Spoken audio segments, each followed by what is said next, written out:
Hello,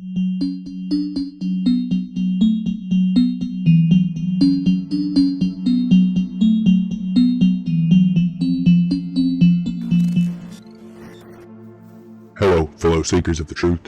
This is representative number 7 coming at you live from one of our multiple undisclosed recording locations.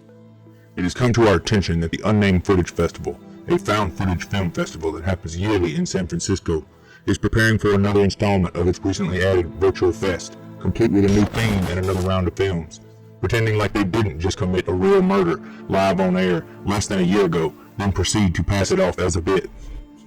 His name was Vernon Herman Salinger, and before you learn the truth about his death, it's important we establish some facts about his life. Your host, Vernon Herman Salinger. That hasn't changed. Why would my name change? You may know Vernon as the beloved game show and live event host who graced your screens for years with his curly silver locks and charming personality. But what you didn't know is that Vernon had a troubled past before settling into his television career that includes a multitude of close relationships with some very powerful and dangerous people. After enduring a tragedy-filled childhood typical of an entertainer of Vernon's level, he became involved in a life of crime. A life that he quickly climbed to the top of using his trademark charm.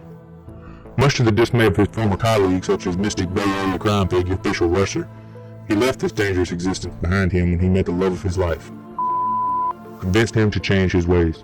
Fast forward a decade and he's not quite a seasoned host yet, but he's landing some small gigs while working at a research facility to pay the bills.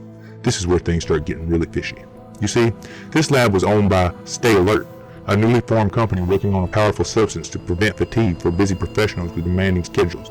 A company that later stopped publishing their financial reports, got a whole new board, including V.H.S. Russer, and simultaneously rebranded themselves the V.H.S. Sound familiar? That's because they were the primary sponsor for last year's Unnamed Footage Festival, and Vernon was using their product all night. The same night he died live on air and it was dismissed as being staged. And his body was taken to that same V.H.S. facility, as opposed to a hospital or a morgue. There's also the fact that this V.H.S. representative... Hi, nice to meet you. I'm Stacy. I'm from the... Awful lot like UFF organizer Madeline, doesn't it? This whole thing stinks of foul play already, and I haven't even gotten to the weirdest, most controversial part yet. Truth seekers obtained a video clip of an experiment taking place sometime between Vernon's death and the time this video was recorded, recovered from a V.H.S. server housed inside the same facility where his body was taken.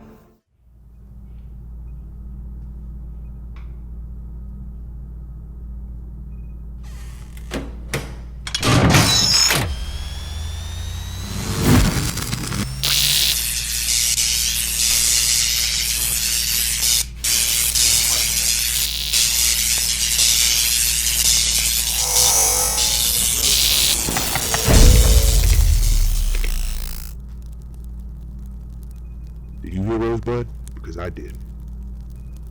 I can't explain what I just saw, but I think it's pretty clear they're putting some future tech David Cronenberg shit here, and if we have any sort of self-preservation, we'll get this information into the right hands before V.H.S. gets any more powerful than they already clearly are. This has gone way beyond an underdeveloped experimental energy supplement and is quickly turning into what appears to be a full-blown murder factory. The icing on the cake? Check out this year's Unnamed Footage Festival theme. These people must be stopped. And that's the truth.